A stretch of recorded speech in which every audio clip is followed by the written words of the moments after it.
उदयपुर से सटे बड़ी इलाके में पिछले 3-4 दिनों में मवेशियों का शिकार कर आतंक फैला रहा पैंथर आखिर पिंजरे में कैद हुआ है। वन विभाग द्वारा कल रात को आमलिया बेरुजी इलाके में लगाए पिंजरे में यह पैंथर कैद हुआ है। कैद होने के बावजूद इस पैंथर की गुर्राहट और आक्रामकता साफ देखी जा सकती है।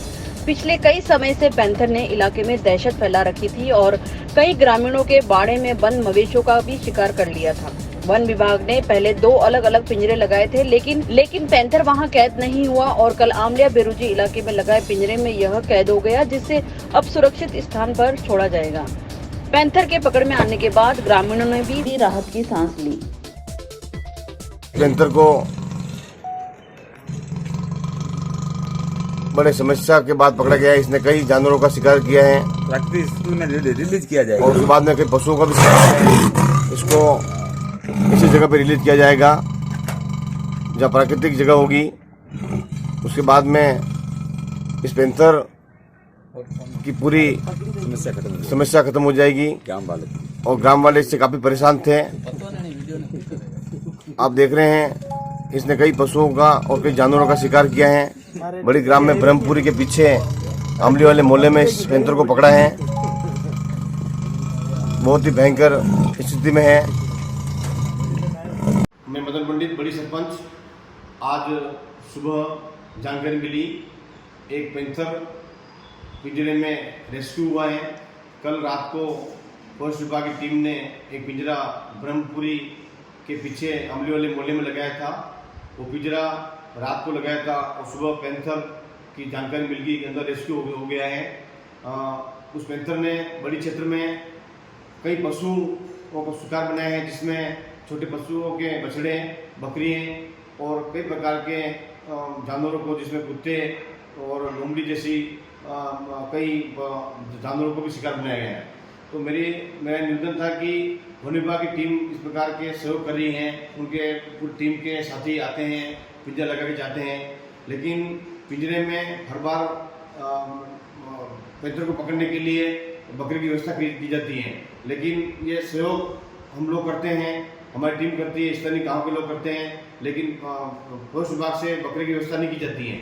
उसके अलावा फॉरेस्ट विभाग के जो साथी आते हैं उनके साथी बार बार सुबह शाम आते हैं, उनकी पूरी टीम आती है, उनको भी कोई फॉरेस्ट विभाग एक्स्ट्रा पेमेंट नहीं देता है आने जाने के लिए, क्योंकि उनको संसाधन चाहिए, उनकी गाड़ी का पेट्रोल चाहिए और ऑटो से इधर से उधर पिंजरा करना पड़ता है, उसके लिए चाहिए लेबर चाहिए। तो दो आदमी आते हैं, पूरा ये फॉरेस्ट विभाग की टीम काम तो करती है, लेकिन इनको पूरा उपयुक्त जो एक सपोर्ट होना चाहिए, वो सपोर्ट उनको नहीं मिल पा रहा है, या एक्स्ट्रा इनको कोई पेमेंट होना चाहिए इधर से उधर जाने के लिए। जो एक्स्ट्रा खर्चा होता है पेट्रोल का है या फिर ऑटो का है, इस प्रकार के, या लेबर जो इधर से पिंजरा रखना पड़ता है, तो इस प्रकार के सहयोग नहीं मिलते। सरकार को इस प्रकार ध्यान देना चाहिए और इन लोगों को सहयोग मिलना चाहिए। और जो पिंजरे में जो बकरा रखा जाता है, तो हम लोग बार बार बकरी की व्यवस्था करते हैं, और बकरा क्या होता है कि जैसे पिंजरे में पैंथर आता है, 1 या 2 दिन बाद बकरा ऑटोमेटिक मर जाता है। तो पिंजरे के अंदर तो गैप होता है, बकरे को वो पैंथर नहीं खा सकता है, लेकिन वो ऐसा उसको एक डर महसूस हो जाता है, और उसके बाद में वो 2-3 दिन में या 1-2 दिन में बकरे की मौत हो जाती है। ऐसे मामले हम लोगों ने देखे हैं हमारे एरिया में। तो आज ये पैंथर का जो मामला हुआ है बड़ा ही अच्छा रहा, क्योंकि उस पैंथर ने कहीं जानवरों को शिकार बनाया है, पशुधन को शिकार बनाया है।